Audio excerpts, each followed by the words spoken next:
सांकेतिक मतलब मौखिक मीन्स लिखना। फ्रेंड्स कैसे आप सब, आई होप आप सब अच्छे होंगे। तो फ्रेंड्स हमारे क्लास के तो छोटे छोटे से बच्चे हैं, वो अभी फर्स्ट में आए हैं। पहले वो थे यूकेजी में, फर्स्ट में आए हैं। तो उनका फर्स्ट चैप्टर है व्याकरण का भाषा, जो कि मैंने उनको पहले भी पढ़ाया था, बट उन्हें समझ में नहीं आ रहा है। तो आज मैं इसके ऊपर पूरा फुल व्लॉग लाई हूँ। आप अच्छे से मेरी वीडियो को वॉच करिएगा, क्योंकि आपके घर में छोटे छोटे बच्चे होंगे जो पहले यूकेजी एलकेजी में थे, आप थोड़ी सी बड़ी क्लास में गए हैं, फर्स्ट में गए हैं, सेकंड में गए हैं। तो ये भाषा के भेद, परिभाषा, इसके तक कि इसका एग्जैक्ट एग्जाम्पल क्या होता है बच्चे नहीं समझ पाते हैं। तो छोटी सी मेरी एक कोशिश है बच्चों को समझाने के लिए। मैं इजी से इजी लैंग्वेज में बच्चों को समझाना चाहूँगी, और उसके बाद अपने बच्चों से पूछूंगी कि आपको समझ में आया कि नहीं आया। तो मेरी पूरी वीडियो को आप एंड। तो छोटे बच्चों, आज मैं आपको पढ़ाऊंगी भाषा और भाषा के भेद, ठीक है। जो आपको समझ में नहीं आ रहा है तो आप अच्छे से पूरी समझो, उसके बाद मैं आपसे एंड में पूछूंगी कि आपको क्या समझ में आया। पहले अच्छे से लिखो यहाँ पे भाषा, बड़े बड़े अक्षरों में लिखो ऐसे करके। फिर लिखो भाषा हम किसे कहते हैं। देखो भाषा क्या होती है। भाषा होती है जो हम लैंग्वेज आपस में बोलते हैं। लैंग्वेज मीन्स भाषा। हिंदी बोलते हैं हम, हिंदुस्तान में तो हम हिंदी बोलेंगे ना। तो भाषा होती है, भाषा वह साधन है जिसके द्वारा हम अपनी बातों को दूसरों के सामने प्रकट करते हैं। चंद्रकांत, पीहू, रिया, तुम तीनों से बात कर रहे हो। देखो भाषा वो चीज है, अगर भाषा हमारे पास नहीं होगी ना तो हम कोई भी शब्द नहीं बोल पाएंगे। सुंदरम, अगर हमारे पास भाषा नहीं है तो हम कुछ भी चीज दूसरे को नहीं बता सकते। भाषा शब्द एक माध्यम है बोलने का, बातचीत करने का, जो हम अपनी इजी से हल्के शब्द में सामने वाले को समझा सके कि हमें क्या चाहिए, हमें क्या करना है, क्या हो रहा है, ये सब, ठीक है। तो और भाषा मतलब कि भाषा की परिभाषा ये होगी कि भाषा वह साधन है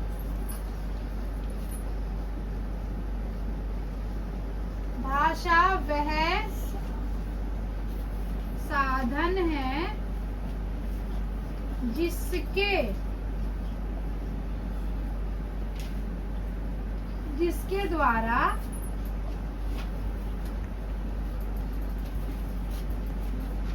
हम अपनी बातों को सामने वाले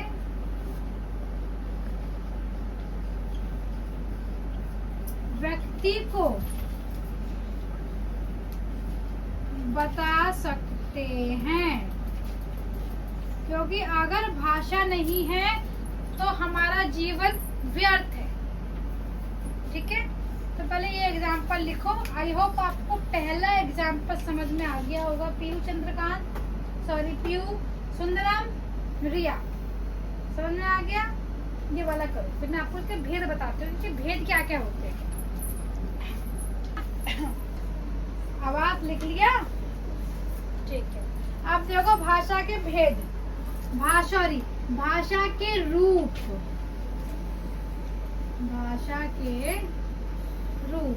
भाषा के 3 रूप होते हैं।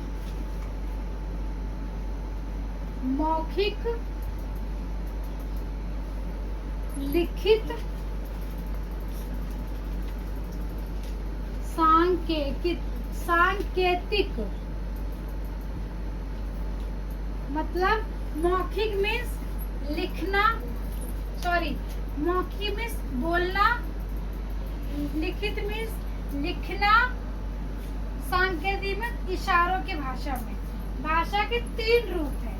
इसी 3 रूप से हम अपनी बात को दूसरों के सामने प्रकट करते हैं। इसके अलावा कोई भी रास्ता नहीं है इन 3 रूप के अलावा। ठीक है, तो मौखिक हो गया बोलकर, माने कि मन का मुझे भूख लग रही है, मुझे ना भूख लग रही है, मुझे पढ़ाई करनी है, मुझे पढ़ना है, मुझे बाहर जाना है, मुझे सोना है, वगैरह वगैरह वगैरह। ये हो गया मौखिक, बता कि मौखिक मुंह से बोलकर अपनी बात को सामने वाले व्यक्ति को समझाना, इसे कहते हैं मौखिक भाषा। लिखित, माना कि आप लोग, मैं यहाँ पे हूँ और आप लोग कहीं और हो, और आपको मेरे से कुछ काम पड़ गया, तो आप मुझे मैसेज करके बोलोगे, पत्र लिखकर मेरे से कुछ पूछोगे ना कि मैम इसका आंसर क्या होगा, आप मुझे बता दो कि मैम ये मुझे कैसे होगा। मतलब कि लिख के अपनी बात सामने वाले व्यक्ति को समझाना। 2 रूप हो गए, लिखित और मौखिक। तुमसे कह रही हूँ, भाषा के कितने रूप होते हैं?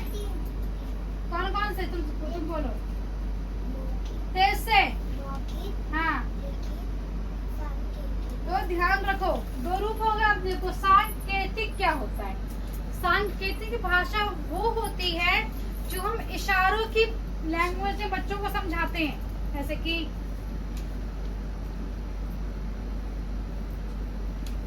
इशारा हो गया ना, नींद आ रही है, खाना खा लूंगा, तुम बैठ जाओ, मैं जा रहा हूँ।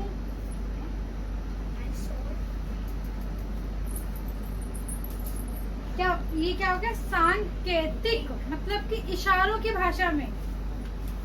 इशारा मतलब जो लोग गूंगे होते हैं, जो नहीं बोल पाते हैं, उनके लिए ये चीज बहुत मायने रखती है। इन दोनों के, मौखिक के अलावा सांकेतिक लोग वाले लिखित का ही प्रयोग करते हैं साथ में, क्योंकि मौखिक तो वो बोल नहीं सकते, जो नहीं बोल पाते हैं, वो सिर्फ 2 चीज का प्रयोग करते हैं, लिखित का और सांकेतिक का। लिख के बोलना या फिर इशारों की भाषा में बोलना। तो ये हमारा 3 रूप है। तो सुंदरम, पीयू, रिया, समझ में आया आपको? मैंने बहुत इजी लैंग्वेज में आपको भाषा की परिभाषा और भाषा के रूप की परिभाषा बताई है। ठीक है, सुंदरम, रिया, आपको समझ में आ गया भाषा के रूप? मुझे आवाज नहीं आती, तेज से बोलो। कोई भी डाउट है तो ये उतारो, इसके रूप। अब इस मौखिक, लिखित, सांकेतिक की परिभाषा आप खुद से लिखोगे, क्योंकि मैंने आपको ओरली में समझा दिया है। और आप अपनी लैंग्वेज, देखो सबसे बड़ी चीज होती है कि कुछ भी क्वेश्चन आप लिखते हो, आप उसको अपनी लैंग्वेज में लिखो। मतलब कि आपको जरूरी नहीं है जो आपने याद किया है बुक की लैंग्वेज लिखो, नहीं, आप क्वेश्चन आंसर आपके पेपर में जो होते हैं, आप उसमें अपनी लैंग्वेज का प्रयोग कर सकते हो। जैसे मैं हूँ, मैं आज एमएड कर रही हूँ, ठीक है, तो मेरे पास, आपसे बताओ, मेरे पास इतनी मोटी मोटी बुकें हैं, मैं सिर्फ उसे पढ़ती हूँ, बस पढ़ती हूँ, लेकिन आंसर मैं अपनी भाषा में लिखती हूँ, बुक की भाषा में नहीं लिखती। तो कोई दिक्कत नहीं, अगर आपको इस चीज का मतलब पता है तो आपसे घुमा के भी आंसर लिखो, आपका आंसर राइट ही होगा। तो आई होप आपको समझ में आ गया होगा। इन तीनों की परिभाषा आप मुझे खुद से लिख के दिखाओ। नेक्स्ट क्लास में मैं आपसे ओरली पूछूंगी कि आपको कितना समझ में आया और कितना नहीं आया। Is that clear? आपने देखा भाषा की परिभाषा और भाषा के रूप जो मैंने बच्चों को समझाए। आई होप आपको भी समझ में आए होंगे, क्योंकि बहुत सारी टीचर्स को मैंने ये देखा है कि वो सिर्फ भाषा के 2 रूप पढ़ाती हैं, है बहुत सारी। तो ऐसा नहीं है, भाषा के 3 रूप होते हैं, उनकी परिभाषा मैंने बता दी है, जो मैंने बच्चों को ओरली समझाया। बच्चे मुझे खुद से इनकी डेफिनेशन मुझे वो लिख के दिखाएंगे। तो मैंने बहुत इजी सी कोशिश करी जो आपके बच्चों को भी अच्छे से समझ पाए, जो आपके बच्चे इजीली समझ ले उनको और उन्हें थोड़ी सी परेशानी ना हो, क्योंकि मेरे बच्चों को फर्स्ट टाइम समझ में नहीं आया था, देन अब उन्हें समझ में आ गया है। तो यही था मेरा मोटिव आपके लिए भी और हमारे छोटे छोटे बच्चों के लिए भी, कि उन्हें नई क्लासों में नई बुकें मिलेंगी। जब पहले वो A for apple, B for ball पढ़ रहे थे, अब उन्हें कुछ अलग पढ़ना पड़ेगा, तो थोड़ी सी परेशानी आएगी, लेकिन घबराना नहीं है, हिम्मत से पढ़ना है, आगे नहीं, क्योंकि कुछ भी चीज़ हमसे बड़ी नहीं है। हमें अपने मन में ये चीज़ ठाननी है कि हमसे बड़ा कुछ नहीं है, हम सब कुछ कर सकते हैं। तो आप अपने बच्चों को भी ज़रूर, अगर आपके बच्चे थोड़ा सा घबराते हैं कि इनमें हम नहीं कर पाएंगे, कैसे होगा, उन्हें समझाइए कि बेटा होगा, क्यों नहीं होगा।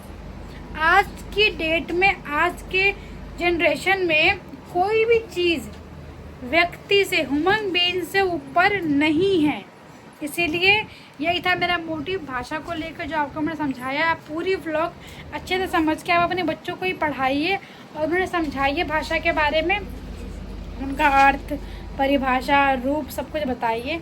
तो यही था मेरा व्लॉग। मिलेंगे आपको अगले बार, कुछ इंटरेस्टिंग से लाऊंगी मैं आपके लिए, कुछ अलग से लाऊंगी, बहुत जल्दी लाऊंगी। तो मेरी video like, share and subscribe करिए।